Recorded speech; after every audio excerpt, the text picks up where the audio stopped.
Good morrow, scholars. Welcome back to Five Nights at Freddy's: The Silver Eyes. Okay, if I get a message on my phone, which I apparently have lost again, I will have to take it. Also, if I get a call on my phone. We are currently looking for one of our cats that has gone missing. His name is Plato. If you see him, let me know what he's doing on the internet. He's been gone since probably Monday, so we're all very worried. Admittedly, he's the only cat in the house that can actually go out and hunt, so at least we're not worried about him starving to death, but yeah. Although considering how many displaced animals there have been, I'm almost certain he's been taken by, what do you call it? Animal control? The pound? Where is my phone? I'm not that disorganized. I'm just... Oh, it's in my pocket.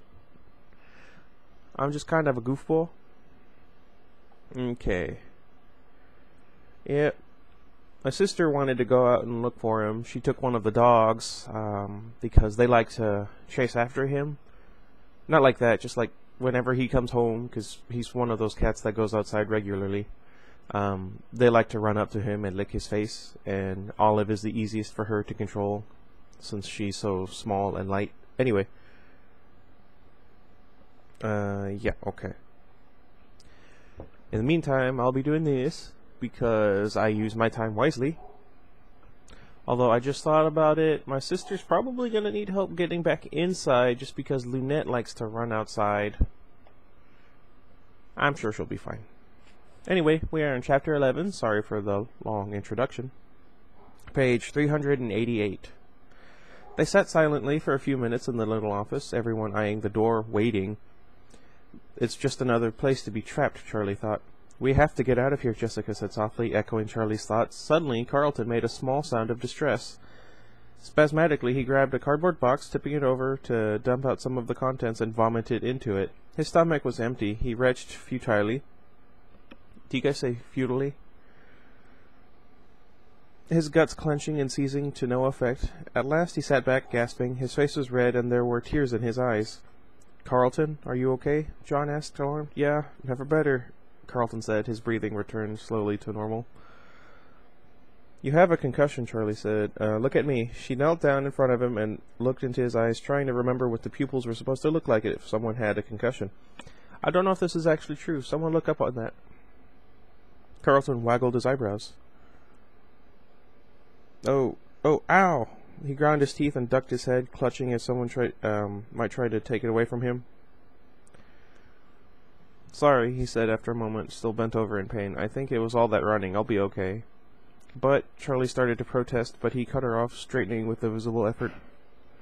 Charlie, it's fine. Can you blame me for being a little out of sorts? What about you? He pointed at her arm, and she looked down, confused. There was a small, bright red patch leaking through the bandage on her arm. I forgot that was there. Did you guys? The wound must have opened while they were fleeing. Oh, Charlie said, suddenly a little nauseated herself. John moved forward to help, but she waved him away. I'm fine, she said. She moved the arm experimentally. It ached with the same dull pain that had been radiating through it for the last few days, but it did not seem worse, and the spot of blood wasn't growing very fast. There was another rumble of thunder outside, and the walls trembled.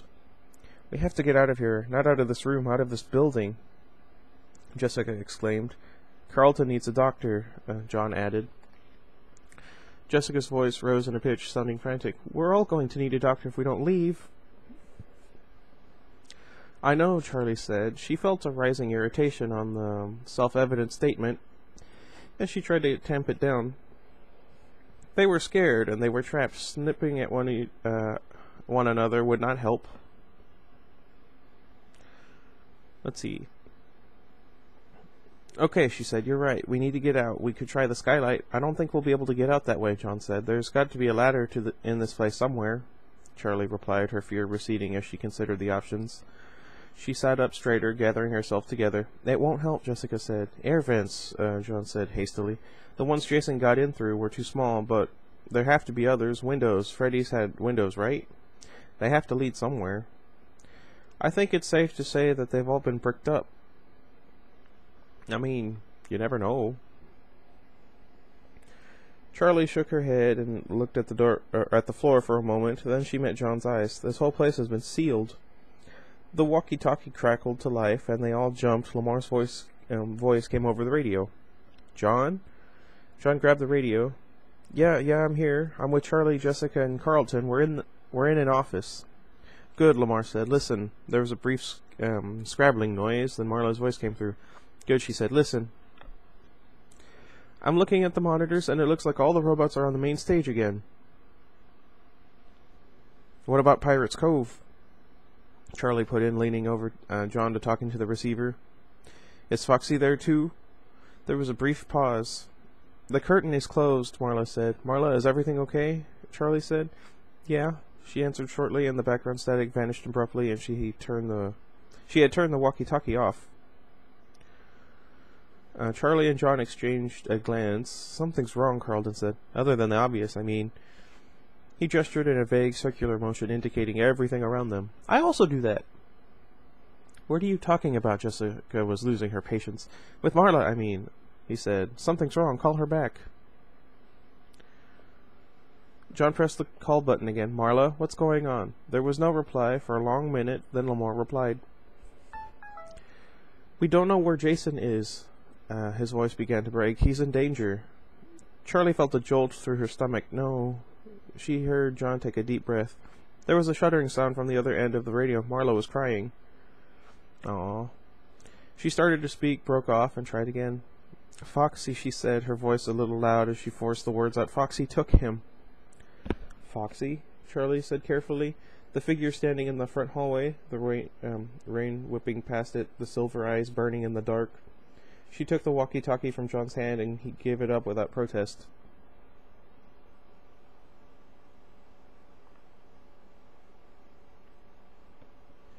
Okay.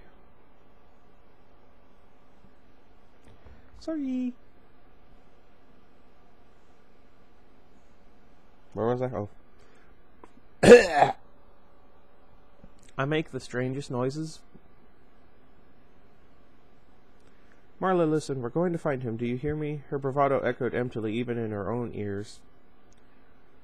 The walkie-talkie made no sound. Agitated, needing to move, to do something, Charlie turned to the others. I'm going to check out the skylight one more time, she said. Jessica, come with me. You've got the best chance of fitting. Right, Jessica said reluctantly, but she got to her feet. You shouldn't go alone, John said, standing to go with them. Charlie shook her head. Someone has to stay with him, she said, gesturing at Carlton. Hey, I'm a big boy. I can stay by myself, Carlton said, speaking to a shelf. Nobody is staying by themselves, Charlie said firmly. John gave her a brief, precise nod, something just short of a salute, and she returned it. She looked back at Carlton, whose face was drawn, tight with pain. Don't let him fall asleep, she told John in a low voice. I know, he whispered. I know that's true if the person has a concussion, but if they don't have a concussion and you don't let them sleep, it's actually not good for their health. That's why it's so dangerous. And even some doctors don't know exactly. Well, you know, before I forget, let's see how many pages there are.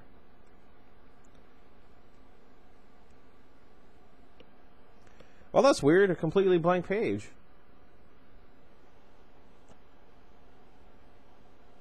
No. 20 pages left, cool. Where was I? Ah. I can hear you, you know, Carlton said, but his voice was flat and fatigued. Come on, Jessica said. Charlie shut the door behind them and heard John slip the lock back into place. Charlie led the way. The closet with the skylight wasn't far, and they crept down the hallway and through the doors without incident. The skylight, look, there's no way to climb out through it, even for me. To get to the roof, I would have to pull all my weight on the glass. It would break. Even if we had a ladder, this isn't the way out.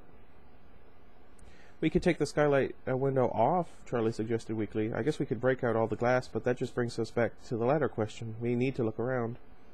A sudden knock on the door caught John's attention, and he sprang to his feet and listened carefully. Charlie knocked again, briefly regretting that they had not come up with some sort of signal. It's me, she called softly, and the lock slid back. John looked worried. What is it? Charlie said, and he cast his eyes in Carlton's direction. Carlton was huddled on the floor, his knees drawn up tight to his chest, and his arms were wrapped oddly around his head. Charlie knelt down beside him.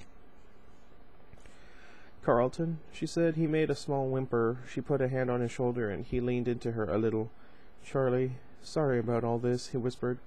"Shh, tell me what's going on," she said. She had a sick feeling of dread. Something was really wrong, and she did not know how much was his injury and how much was just exhaustion, pain, and terror. "You're going to be okay," she said, stroking his back and hoping it was true. After a long moment, he pushed at her and drew back, slightly hurt, until she saw him pitch forward over the cardboard box, retching again. She looked up at John. "He needs a doctor," he said in a low voice, and she nodded. Carlton sat up again and wiped his face with his sleeve. "It's not that bad. I'm just so tired." "You can't go to sleep," Charlie said. "I know, I won't, but I didn't sleep last night, and I haven't eaten since yesterday. It just makes everything worse, and I had a bad moment, but I'm okay." Charlie looked at him dubiously, but did not argue. "Now what?" Jessica said. Charlie didn't answer her right away, even though she knew the question was for her. She was picturing the guard, his eyes rolling back in his head as he collapsed, his thin face going slack as he fell. They needed answers, and he was the one who had them. "Now let's hope I didn't accidentally kill that guard," Charlie said. "I don't want to go back out there," Jessica said. "We have to go back to where I found Carlton." "Hang on," John said, pulling out the radio again. "Hey, Marla, are you there?" There's a blip of static, then Marla's voice. "Yeah, we're here." "We need to get to the supply room. It's off the main dining room past the stage. Can you see the area?" There was a pause as Marla searched her screens. "I can see most of it. Where are you? I can't see you." There we go. "We're in an office. It's..." John looked at Charlie for help, and she took the radio. "Marla, do you see another hall leading from the main room? Sort of the same direction as the closet, but next to it?" "What? There are too many hallways." "Hang on, can you see this?" Over the protests of the others, Charlie opened the office door and poked her head out cautiously. "Sorry." When she saw the space was clear, or at least she was fairly sure it was clear, she stepped out into the open, looked up, and waved. There was nothing but a quiet, steady static from the walkie-talkie. Then Marlowe's voice came through, excited. "I see you, Charlie! I can see you!" Charlie ducked back into the little room, and Jessica caught the door and shut it behind her, double and triple checking the lock. "Okay, Marla," Charlie said. "Follow the cameras. You can see that hall. Can you see the main dining room?" "Yes," she said instantly. "Most of it. I can see the stage and the area around it. I can see the second hallway, the one parallel to yours." "Can you see the door at the end?" "Yes, but Charlie, I can't see into the supply room." "We'll just have to take our chances with what's in there," Charlie answered. "Marla," she said into the receiver, "are we clear to get to the dining room?" "Yes," Marla said after a moment. "I think so." Charlie took the lead, and all four of them made their way slowly down the hall. Jessica hung back a little, with Carlton staying so close to him he almost tripped over her feet.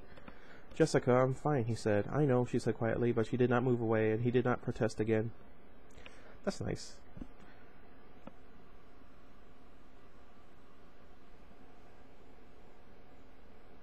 Sorry, I was just pondering something. Remind me to tell you at the end of the video. Where was I?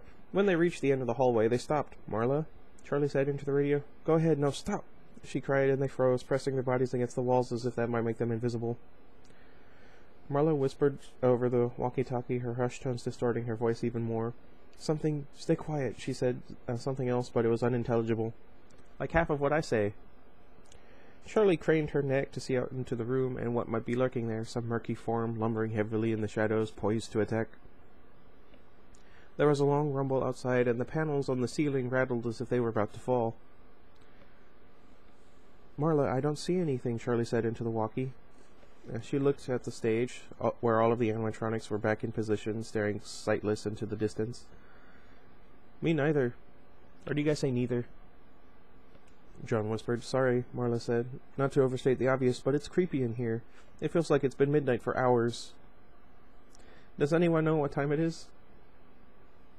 Charlie checked her watch, squinting to see the little hand. "It's almost 4, she said. "AM or PM?" Marla said. She didn't sound like she was joking. PM, Lamar's voice came over the radio, hard to hear, like he was not close enough to the receiver. I told you, Marla. It's daytime.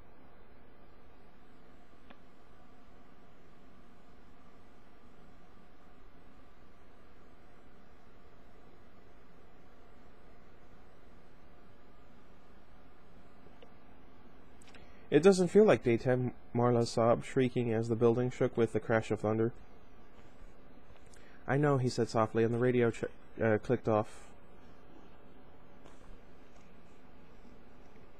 Charlie looked at the walkie-talkie for a moment with a sense of emptiness. It was like hanging up the phone, knowing the person on the other end was still there, but feeling a loss anyway, as if they might be gone for good. That's kind of sad.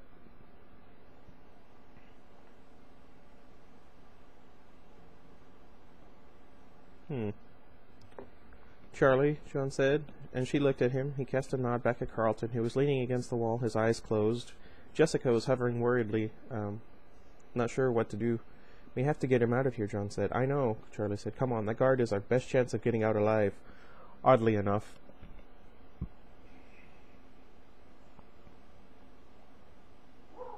With one more look at the open space in front of them, she led them out into the main room. Crossing in front of the stage, she saw John and Jessica glancing upward, but she refused to look at the animals, as if that would stop them from looking at her. It did not help. She felt their eyes on her, taking her measure, waiting for their moment. Finally, she could not stand it. She snapped her head around to look as they passed. She saw only the inanimate robots, their eyes fixed on something that no one else could see. You know, there probably is something there. We used to have this one cat. It was the first cat we had ever gotten in our childhood. His name was Jack. And he would just stare at things. And my mom thought it was creepy and sent him back. And I'm sad. Why do I depress myself? Do you guys have that problem? I hope you don't. Let's see, where was I? Why do I do this to myself? They paused again at the hall entrance, waiting for Marla to guide them, and after an anxious moment, her voice came over the radio, calm again. Go ahead, the hall is clear. They went. They were almost there, and Charlie felt a tightness in her stomach, like a living knot, something snake-like that was fighting to be free. That really paints a picture, and I know that feeling. She thought of Carlton retching on the floor of the office, and she felt for a moment like she might do the same.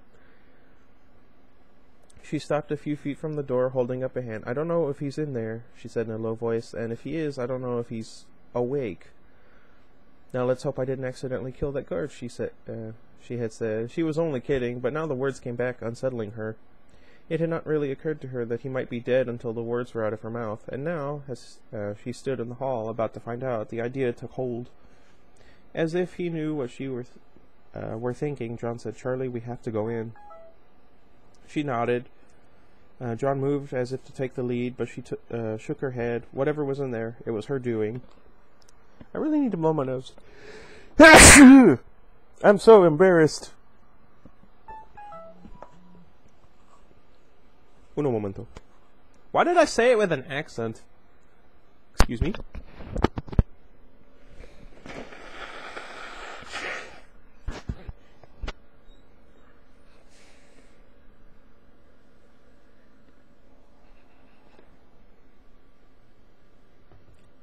I don't know why I'm trying to fix my mustache. I don't have one.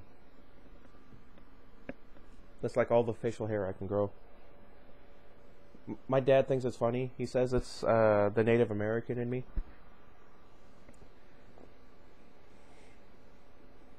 Man, I feel like I didn't...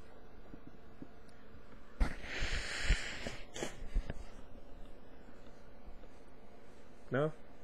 I feel like there's a hair or something stuck in there. Like, you know that feeling you get when you have like a dog hair or just hair caught in your throat? It feels like that, but in my nose. It's not working. Also, I'm kind of phlegmy. It's this weather change, man. This is the wrong page. No! I was in the 400, wasn't I? Let's see. Okay. Found it! Yay, finally. Her responsibility. She closed her eyes for a brief moment, then turned the knob. He was dead. He was lying on the floor on his back, his eyes closed and his face ashen. She felt herself put a hand over her mouth, but it was as if someone else were moving her body. She felt numb, the knots in her stomach gone still and dead. John pushed past her. He knelt and slapped the man's face. "Jean," she said, hearing a note of panic in her voice. He looked up at her, surprised. "He's not dead," he said. "He's just out cold. He can't tell us anything like this. We have to tie him up or something. Don't wake him up like this." "Yeah, I gotta agree to that," Carlton said. His eyes searched the room for devices, tools, or costumes, anything that Dave could and probably would use against them given the opportunity. Charlie just stared, the numb feeling lingering. "He's not dead." She shook herself over like a dog, trying to rid herself of the remnants of shock, and cleared her throat. "Let's find something to tie him up with," she said. "This place seems to have everything." Jessica headed to the back of the room where the costume pieces were piled haphazardly, empty mascot heads staring out at them from odd angles with ghastly eyes. "Careful touching the costumes," Charlie called toward Jessica. "We could always put him in one of them, like he did to me," Carlton said. There was uncharacteristic edge to his voice, something hard and painful. Charlie didn't think it was from his injury. He sat down on a box, his face strained and his arms wrapped around his body like he was holding himself together. Suddenly, Carlton's face lit up with alarm. "Don't touch!" he shouted, and pushed Charlie out of the way. He stumbled past Jessica, who was searching through the clutter, and started tearing his way through the mess, picking up boxes and pushing things out of the way, scrambling in a desperate search. "Charlie, where is it?" he demanded, his gaze roaming around the room futilely. Charlie went to him, following where he looked, and realized what was missing. The yellow bear suit that had been slouched in the corner.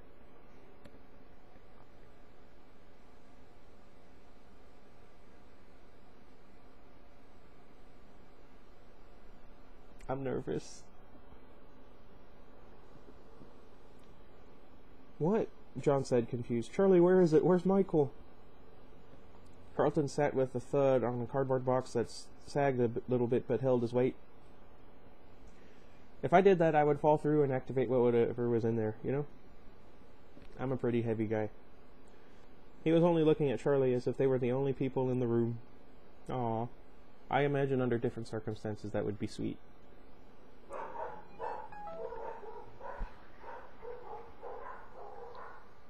Huh.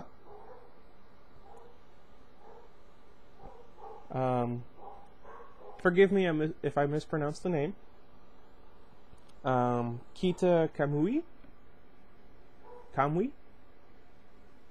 I'm gonna say Kamui because it makes me think of Naruto. Anyway, I just got your comment. I will reply to it once I finish recording the video. Hi. I don't know. "Michael," John whispered. He looked at Charlie, but she returned his gaze silently. She had no answers to offer him. "Michael was there." Carlton pressed his lips firmly, rocking himself back and forth. "I believe you," Charlie said calmly, her voice quiet. John put his hands on his knees and let out a breath.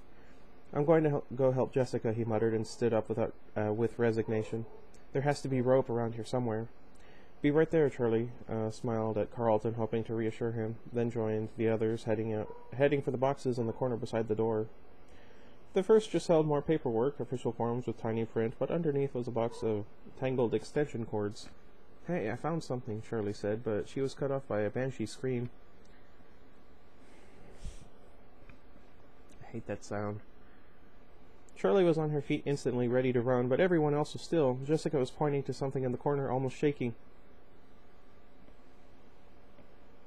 John was behind her, his eyes wide. "What is it?" Charlie demanded, and when they did not answer, she rushed over and looked down at the pile of empty costumes to where Jessica was pointing.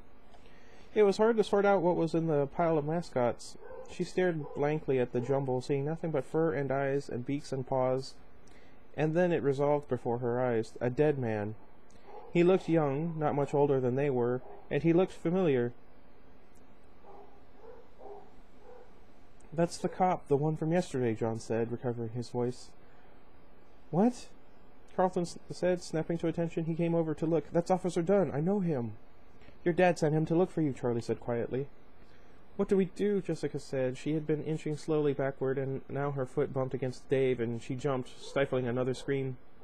It pulled Charlie's eyes away from Dunn, and looking away was enough to recall her to their task. "There's nothing we can do," she said firmly. "Come on. We don't know how much time we have before he wakes up." I miss that guy. John and Jessica followed her across the room, Jessica catching up and keeping close to Charlie as if afraid to get too far away from her again. Charlie grabbed a handful of cords and tossed it to John. You gotta admire a young man who isn't afraid or ashamed to rely on a woman for help. Good job. Way to go, Scott. Wait. What? I don't know anymore. It was a long and tedious process. Or do you guys say process?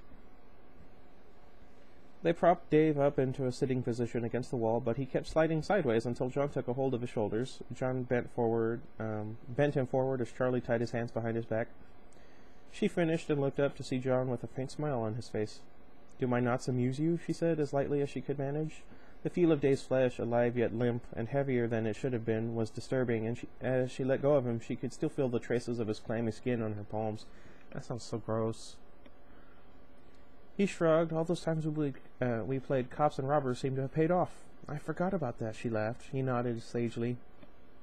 And yet, I still bear the scars of the rope burns you gave me." John smiled. "And that was before I was even a Girl Scout," Charlie said. "Stop complaining and pick up his feet. Let's hope my skills haven't atrophied." I feel like people wouldn't say that in regular conversation. She finished tying Dave up, pretending a confidence she did not really have. The cords were thick and stiff. They were hard to manipulate, and she was not sure how long they would hold.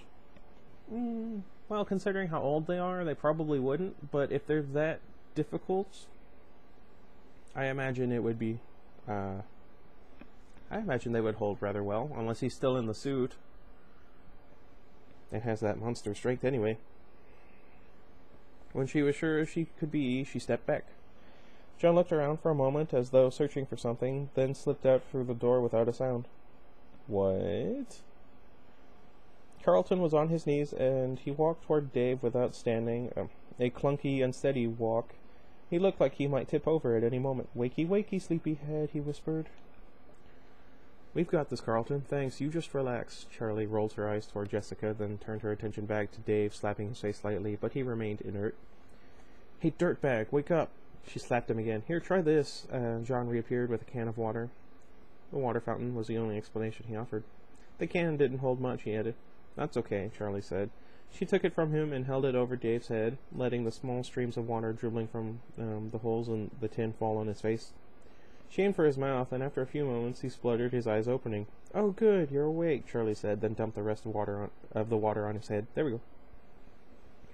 He said nothing, but his eyes remained open in a stiff, unnatural stare. "So, Dave, how about you tell us what's going on?" His mouth opened slightly, but no words came out. After a moment he became still again, so still that Charlie reluctantly pressed her fingers to his neck to check for a pulse. "Is he alive?" John said, creeped out by what seemed to be an on-again, off-again animated corpse. He moved closer to the man, kneeling so their eyes were level, and looked at him gravely, searching for something. "His pulse is normal," Charlie reported. She pulled her hand back, more startled than if he'd been dead. "Charlie, there's something different about him," John said urgently. He reached out and grasped Dave's chin, turning his head back and forth. Dave did not resist. He just kept staring without expression, as if the world around him were not really there. "What do you mean?" Charlie said, though she saw it too. It was as if the guard, the man they had met, had been stripped away, and what sat before them was nothing but a blank canvas. Are there any black people in this book? I understand that there wasn't any sort of description, but I would like to think at least 2 of them are black. Although, it's safe to assume there are no Latinos. Well, then again, I have a friend named Jessica who is... What? John shook his head and released the guard's chin, wiping his hands on his pants. He stood and stepped back, putting a distance between them. "I don't know," he said. "There's just something different." Why don't you tell us about the kids? Carlton was leaning back against the wall, emboldened, but still not completely balanced. The kids you killed. You stuffed them into those suits over out there. Carlton motioned up toward the stage outside. Carlton, shut up, John said angrily. Everything you're saying is nonsense. No, it's true, Charlie whispered. John gave her a searching look and then turned to the others, who had no more answers than Charlie. He looked back at Dave with an expression of renewed disgust. Seeing John's face, Charlie was suddenly struck with the weight of memory. Michael, who had been a cheerful, careless little boy, Michael had drawn portraits of them all, passing them around with a solemn pride. That's nice. Michael, who had been killed, whose final moments must have been all pain and terror. Michael, who had been killed by the man before them. She looked to the others, and on each of their faces she saw the same single thought. This was the man who killed Michael. Without warning, John's arm shot out like lightning and struck Dave across the jaw with a loud crack. Dave slumped back, and John lunged and almost fell from the impact of the strike. John regained his posture and bounced a little on the balls of his feet, alert, waiting for a reaction or the chance to strike again. Dave's body moved upward, straightening, but the movement was too smooth. He seemed to make no effort, use no muscles, and exert no energy.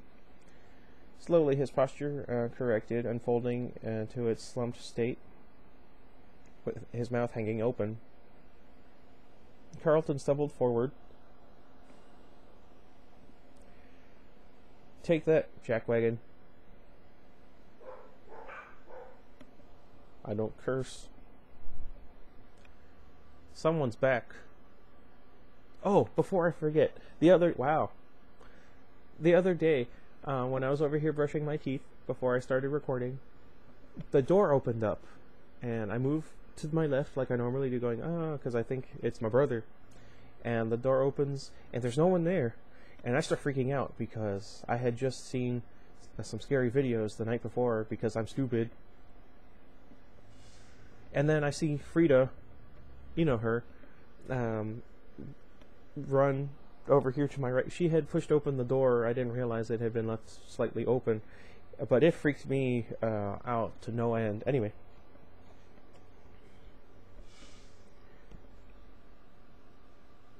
It doesn't sound like it'd be Leah. He swung his arms into the air and swayed on his feet. Jessica leapt forward just in time to catch him in her arms. That's nice. Dave continued to stare, and it was only after a moment that Charlie considered that he might actually be staring at something. She turned, following his line of sight, then suddenly she recoiled. On the table, along the wall, sat a rabbit's head. That's it? You want that?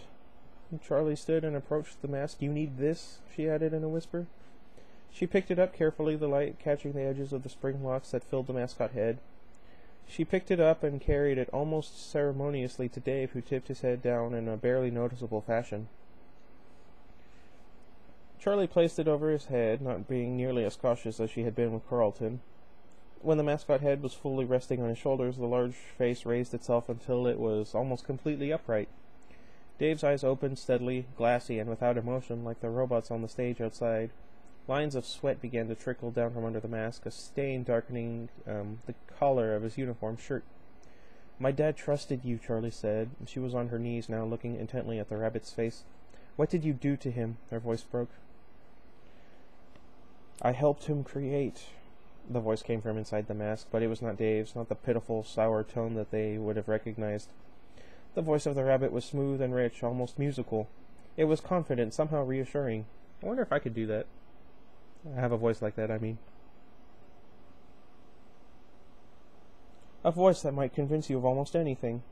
Dave cocked his head to the side, and the mask shifted so that only one of his bulbous eyes could peer through the sockets. We both wanted to love, he said in those melodious tones. Your father loved, and now I have loved. You killed, Carlton said, then burst out with something that sounded like a laugh. He seemed more lucid now, as if anger was focusing his mind. He shook loose of Jessica's hands on his arms and knelt down on the floor. You're a sick B-word that rhymes with mustard. Kind of. Carlton sputtered. And you've created monsters. The kids you killed are still here. You've imprisoned them. They're home with me. Dave's voice was coarse, and the large mascot head slid forward and tilted as he spoke. Their happiest day. How do we get out? Charlie placed one hand on the mascot head and pushed it back into position on Dave's shoulders. The fur was all wet and sticky, as though the costume itself were sweating. Ew. There isn't a way out anymore. All that's left is family. His round eye reappeared through one of the sockets, glimmering in the light. He locked eyes with Charlie for a moment, struggling to lean in closer. "Oh," he gasped, "you're something beautiful, aren't you?" Charlie recoiled as if he had touched her. What was that supposed to mean? She took another step back, fighting a surge of revulsion. "Well then, you're trapped too, and you're not going to be hurting anyone else," John said in response to the veiled threat. "I don't have to," Dave answered. "When it gets dark, they will awaken. The children's spirits will rise. They will kill you. I just walk out in the morning, stepping over your corpses one by one." He looked at each of them in turn, as if relishing the bloody scene. Ew. "They'll kill you too," Jessica said. "No, I am quite confident I will survive." "I will. Never mind." "Really?" John said suddenly. "I'm pretty sure they're the spirits of the kids you killed." He all but spat. "Why would they hurt us if it's you they're after?" "They don't remember," Dave said. "They've forgotten. The dead do forget. All they know is that you are here trying to take away their happiest day. You are intruders." He lowered his voice to a hush. "You are grown-ups." They looked at one another. "We're not," Jessica began. "You're close enough, especially to a vengeful, confused, and frightened child. None of you will survive the night." "And what makes you think they won't kill you?" John said again, and Dave's eyes looked on something shining, almost beatific. "Because I am one of them," he said.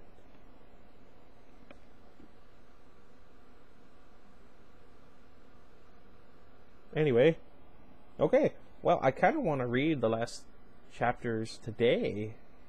Dang, you guys, what do you think? I was talking to my friend Josh. He was describing this book as a PG-13 Goosebumps book, and it's not a bad thing. It's actually quite good. I was hoping we could make it through the entire book without any sort of cursing. Darn it, Scott. Anyway, it's not that bad. It's just, personal choice. Let me know what you guys think. Anyway. So chapter 12 is tomorrow on Sunday, and 13 will be on Monday. I am going to try and get another book to read. If you have any more suggestions, any of you, let me know.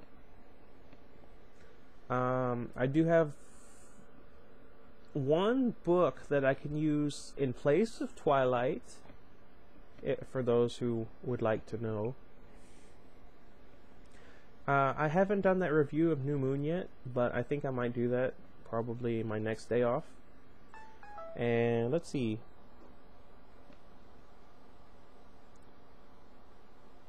Huh. Okay. Anyway, let me know what you guys think, what I should play, what I should read. Please let me play The Walking Dead. I really do want to play that. I love the show. I love the comic. I could go get those books. They have actual novels. I do have a Star Wars book. I mentioned that one. Let me know if that would be interesting to you guys. Anyway, before it gets to be 40 minutes, until next time, goodbye everybody. I hope we find Plato.